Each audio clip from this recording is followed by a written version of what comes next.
That's a bit dull. No, that's a bit brighter. Mind you, what I want it bright for? I'm in a fucking really down mood.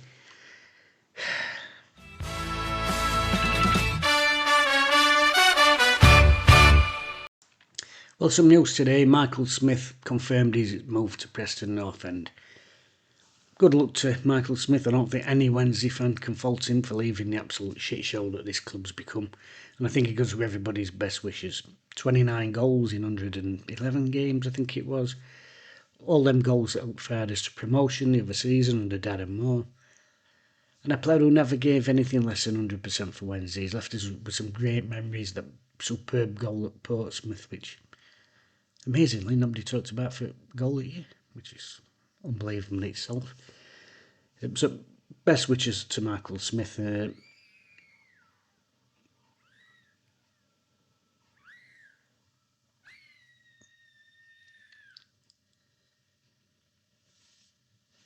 Fucking teenagers screaming in woods.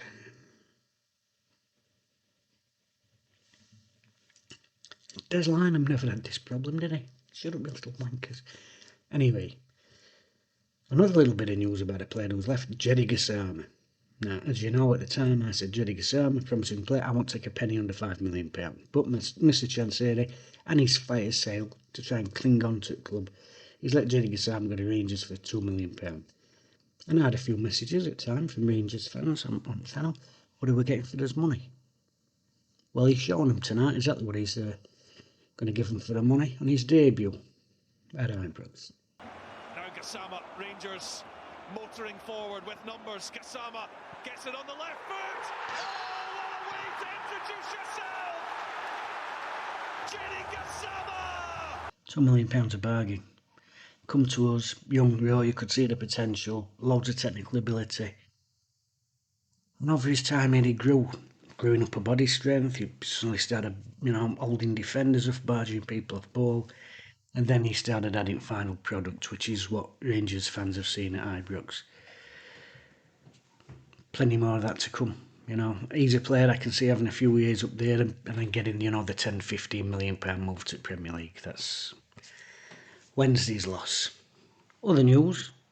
Alex Miller in the Stars reported on the North Stand roof drama that's unfolded over the last few months that 6 out of the 18 trusses, which are integral to the structure of the North Stand roof, need major work. And the exact phrase here, it's understood that some of the more major recommendations have not been fully acted upon, and a source has told the Star that there's serious doubts whether the club will be granted a safety certificate for the start of the new season.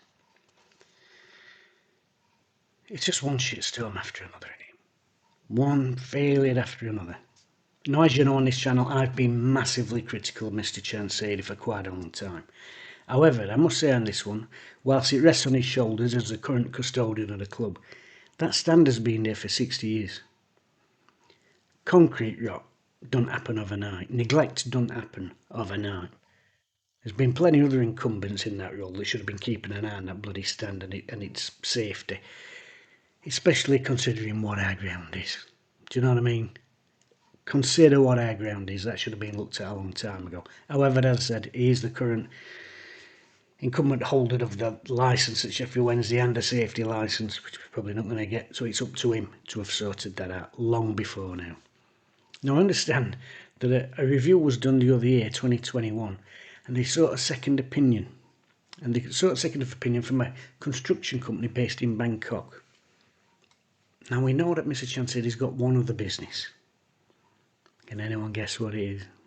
Yeah, I know. We're all very cynical, aren't we? Oh, God.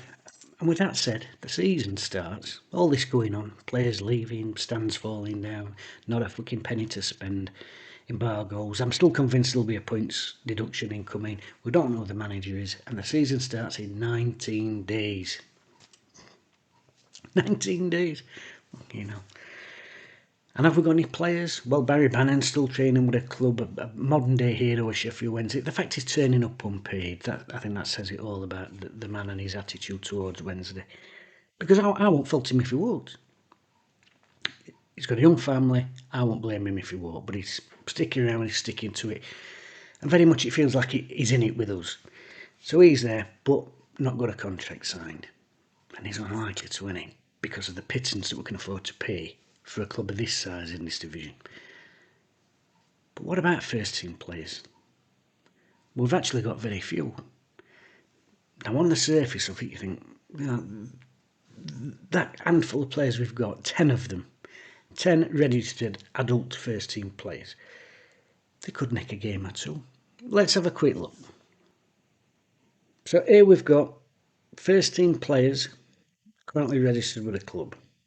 Valerie, Iofa, Bernard and Lowe. On its day, that's not a bad back four, except for the fact Deshaun Bernard is injured and won't be back till September. And as we know, Iofa has had a lot of injury worries during his time with the club. Into midfield, Liam Palmer, who nearly every summer people say, oh, his time's come, you know. He's going to be vital this season because he can play just about every position on park.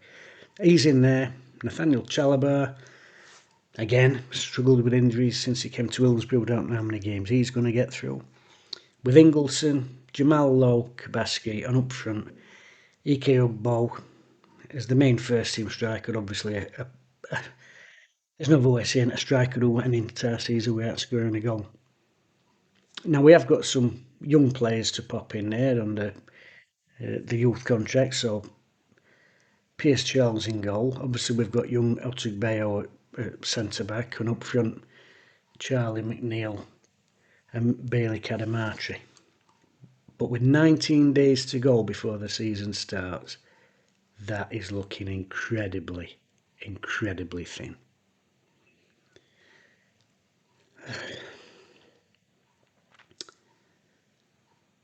Yeah, anyway, I'm sure I've cheered you all up there. Not sure what else to say. Oh, and then I got news that Ozzy Osbourne had died tonight, which, do you know, it's funny how things all connect together.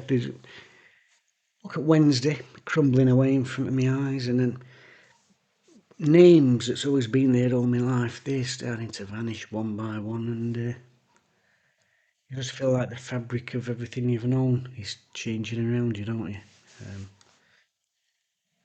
Yeah.